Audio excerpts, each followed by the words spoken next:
Hello there, you're watching Dansky, the place to be to develop your creative skills. In this tutorial, we're going to be doing some homepage UI design with a bit of UX thrown in there as well, all in Adobe XD.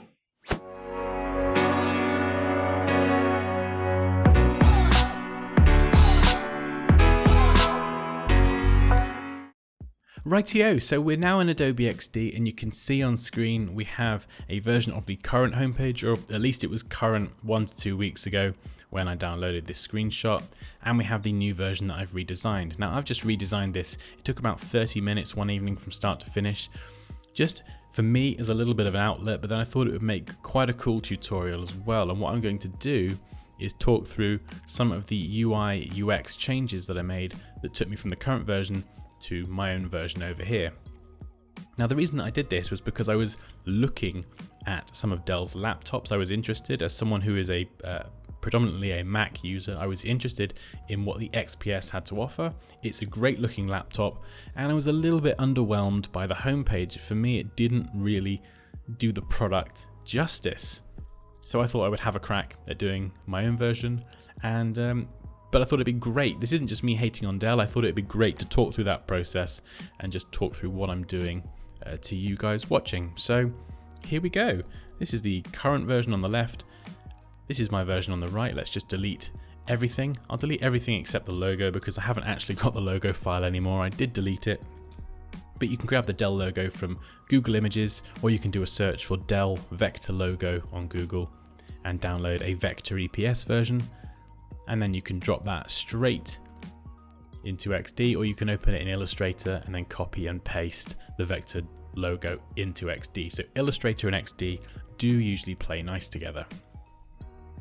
So we'll leave the logo top left, and if we just select the artboard here, this is 1200 by 750, and you can make a new artboard using the artboard tool here. And I'm going to turn on my layout grid. Now I've created a layout grid to work with. And let me just increase the opacity so you can see. So I've got the column set at 12. The gutter width, that is the space between each column, is 20. The column width is 65. And then we've got 100, which is this space on the left and right, which is equal. Now I like to have my layout grid nice and faint, so I go with a very low opacity, just so I can see it, but not so much that it interferes with the design as I'm working on it.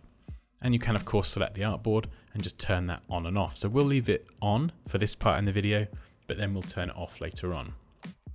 So you can see I've just snapped that logo to the top left corner. And this can of course be any logo you like. So the first thing I'm going to do is import the product. Now I felt that this product, apart from the image being a low quality image, at least viewing it on my high-res display, it was too small. It didn't really kind of wow me. So I'm just going to import a nice high-res image of the XPS 13. You know, and we've got the headline here, stunning inside and out. It just is, it's generally, I agree, it is a stunning looking computer, but this didn't connect with me. It didn't do it justice, this tiny little bit of text and this low quality image. So I opted to go for a much larger image. We'll position that over here somewhere. And then we'll grab the type tool, so stunning inside and out. So I'm just going to left click and type some text. It's going to be really small now. Stunning inside and out. And I'm just going to stick with Helvetica. Nothing special here. You can get much more creative with fonts. And we'll go for a thin font. And we'll make it a lot bigger as well. And we can use the main selection tool to adjust the font size just by dragging that bit at the bottom. And it's left aligned. I think we'll drop this down to, we'll go for somewhere around 44. And we'll just position that there. And next we've got a bit more descriptive text. So rather than just left clicking, I'm going to left click and drag to draw out a text box. This is so when text hits the edge of the text box, it will wrap onto the next line automatically, rather than writing to infinity. So okay, we've got the new XPS 13 laptop, even more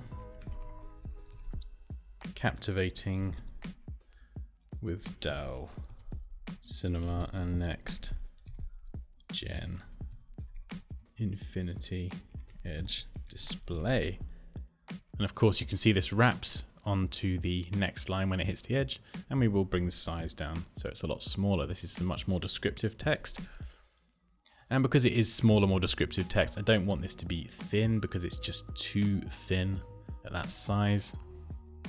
So we'll maybe go for light, just so it's a little bit thicker. Okay. And I think I may just increase the line height as well here. So we'll go for 24. Line height is also known as leading, and you can see it's that option there. So I can adjust this now as I like to get the line break right. I think we'll go with something like that. Super. Okay, so next we're going to add a call to action. That is another term for a button calling the user to some kind of action. So we'll grab that text tool again, single left click, and we can type buy now. Now this can say whatever you like, but this is essentially what you're asking the user to do.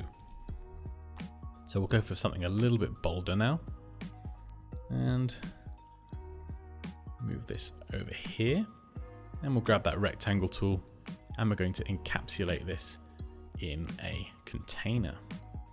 Now don't worry about the colors too much. I've got some colors predefined here, and we will use those in a moment. Now we need to bring that text in front of this, so we can go to Object, Arrange, Bring to Front, or we can just open up that Layers panel and just drag them to reorder us. So either way works. And of course we'll make this a different color. So we'll go with white for now. We'll keep this very bare bones. We'll get a bit more creative in a minute. So that could be buy now, it could be shop now, it could be find out more, whatever your call to action is, whatever you're telling the user that you'd want them to do. And we're going to put that in a button to draw some more attention to it as well. So we're still keeping this nice and simple, nice and clean. Netflix streaming membership required. Screen images simulated. I don't know if that needs to be there as a legal requirement. I've not seen that on other brands' sites. I'm just going to reference Apple. Don't want to sound like a bit of a fanboy or anything, but you know, maybe we could include that on the page that says learn more at the bottom in the small print. We don't really want that to be like a focus on the homepage. You know, yes, you may have to disclose that from a legal perspective, but let's not have that on the homepage. At this point in the user journey, we are trying to capture their attention. As it says here, this is stunning inside and out, even more captivating. That's what we want to do. We want to captivate the visitor's attention. We don't want to have more text about all this nonsense. So personally, I would move that onto another page further in the journey and give it less prominence, but so it is still there. Also, this green, it's just not working for me at all and doesn't really fit with anything else on the page, which on one hand is a good thing because it does stand out. I'll give them that, but it's just not a very nice green, in my opinion. Anyway, so we've laid out the bulk of the content, and they've got these different, these carousel categories here that you can slide through. There's a lot of different ways you could do that. I just went with something really quick and easy, just using the dots. Pretty simple. It's not the most revolutionary thing in the world, but as I say, I threw this together in 30 minutes. There's a lot of different things that you could do with that to get more creative. So we'll just group those together and then center those on the artboard. And then I'm just going to double click to go inside and make a couple of these a little bit fainter so it shows which one is selected. And then you could put an arrow on the left or an arrow on the right, but really this was just going for maximum cleanness and simplicity. So we'll keep that as it is for now.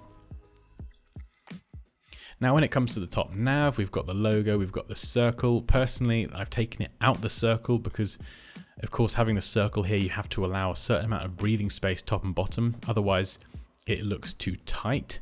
Although having the circle does mean that the Dell logo itself is incredibly small. So I've just taken it out of the circle, and you can make the logo, 3-4 times bigger? And it's still on brand and everything, so yeah, that's what I did. And we've also got this search bar, which is enormous. We've got about a mile here between what can we help you find and the search. I mean, if anyone is typing a search that long, then like, I mean, like, I don't even know what to say clearly. Like, if your search that you're typing is that long, like, I'm looking for a computer. Anyway, so we'll keep the search a lot shorter. In fact, I think in my design, I just use a search icon. So we'll keep this nice and streamlined. We'll just use that ellipse tool and the line tool. And we'll just really, really quickly and a bit lazily, but for now at least, just throw together a search icon and we'll group those two elements together. And we'll just check that that lines up over here. We'll move it over this side. So really clean and simple, a little bit lazy, but there's a lot of different ways you could do that. You could have a box. I mean, if you wanted to have a box, that's totally fine. You know, having a persistent box, something like that is absolutely fine. It just doesn't need to be that long. It just doesn't. But I think for this video, I'll just keep that as a really simple search icon. You click it, it expands or something happens. Really, really clean. The focus that I want to put is on these links here. So when I came to the site, I wanted to find out about Dell products. So immediately I go to the products tab at the top, and this is pretty common behavior. The top nav is probably one of the most popular areas on a site. So we'll go over here and we're going to start typing some links. So let's just grab this. I'm going to hold Alt, drag this over here, and we'll just give this a color for now. I'm just really working with, like, you know, dark grays, light grays, just to get the bare bones of this page together. So we're going to type products, and I might just drop the size of those links down a bit, change that from bold to medium. This is all like really flexible in terms of changing things, so it's super easy. And we'll go solutions and services. So I'm just going to type all these out. And then deals. Now what we can do with these links is, if I want to change these at a later date, we can go and add this as a character style. So I've just got one selected, I'll add it as a character style. And then I can go and edit this character style, and you can see it changes all of them. So that's a pretty nifty way to set that as a character style. Because if you've got this top nav on every single page and you want to update it, or you want to change the font size or the font weight or anything really, you can set all these different character styles up now from this icon in the bottom corner, and it just basically just shortcuts so much time. It's just amazing. So it's definitely worth doing at the beginning. Okay, and we're also going to use this button again, so just hold Alt and drag to create a copy, and this is going to be sign in. Now what I'm going to do with this, I'm going to go with some darker text and then switch this to a border rather than having a solid fill, because this is a sign in button. I want it to be there, I want it to be visible, but I don't want it to detract from this, from the buy now button. So having a sign in button or a link or something like that in the top right corner is pretty common. So a lot of people will be familiar with that. But this is where the focus is. We want to keep the focus there. So we've pulled together most of the design now, and we can actually select our artboard and just switch off that layout grid. So we're looking a lot cleaner already, and now we're just going to go and do a little bit of refining. So I'm just going to select all of these links, and I've got some colors that are predefined here. So I can click that. If you want to copy them, you can see the 6-digit hex value there. So we've got a lighter gray.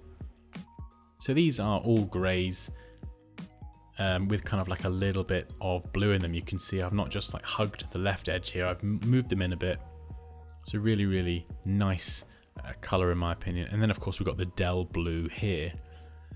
Now there's so many different ways that we could play this. We could have these links a lot darker. And let's go with the search icon. Maybe have that a little bit set back, or we could have that the same color. I think I'll probably keep the border on this one something really light. And then keep the sign in text here, but I want to keep these consistent. So actually, I'm going to select the sign in text and have this in the same format here. And we'll change that color back and just adjust this so it's all central. So that text is central in the box. This is a small detail, but small details across an entire page or an entire website add up to a lot. So attention to the smaller details, I can't stress enough how important that is, in my opinion. Okay.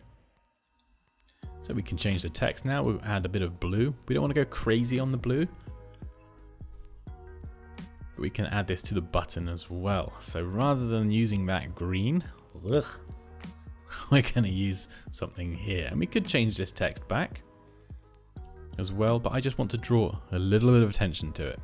So we've got stunning inside and out, and then we've got that buy now. So there's a link between this headline and this buy now call to action.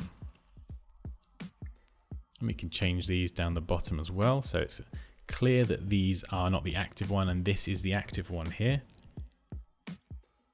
So I'm just going through and clicking these colors that I've already saved from the color picker.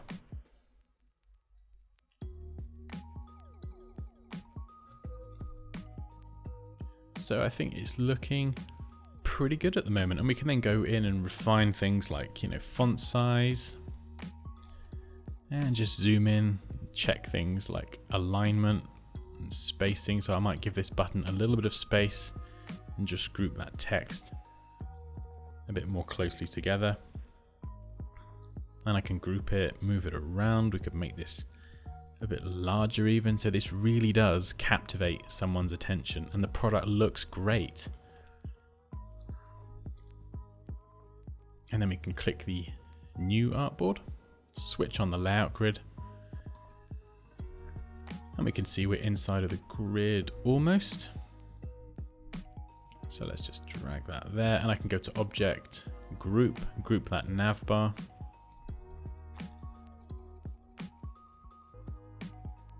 And then switch off the layout grid and preview the finished version. So there we go. That's a pretty quick way of doing it. I've just noticed that I'm going to make this a little bit thicker, just so it fits in with the aesthetic of the font. We've got a thicker font. We're going to have a slightly thicker search icon. And I believe this text is 12. So I'm going to make this text here 12 as well. Or I could keep this at 14 actually, because this is a bit more noticeable. If this text up here is a much larger size, you can see this button is next to these main navigation links. That difference in size is a lot more noticeable. However, this call to action here is not part of the navigation, so I can get away with having that a little bit bigger if I wanted. I mean, I could even go and make the call to action humongous, but of course, we don't want to make it too big. We want to keep it nice and small because we're confident in our product. I mean, not that I work at Dell or anything, but Dell are confident in their product. So we've got a nice small call to action. But even though the font size is relatively small, this blue block stands out and is very visible. So it makes the user have a very clear idea of where we want them to click. So I hope this video was helpful, at least talking through some of the process from a UI UX perspective and some of the things that I'm looking for when I work on any UI UX design work. So we've gone from the original current homepage on the left through to a cleaner, more simplified and refined version on the right. And there we go. That was a little bit of UI design with some UX thinking thrown in there as well. So I really hope you enjoyed this video. As always, guys, please feel free to leave any questions or comments down below. Like this video if you enjoyed it. Take care, and I'll see you next time.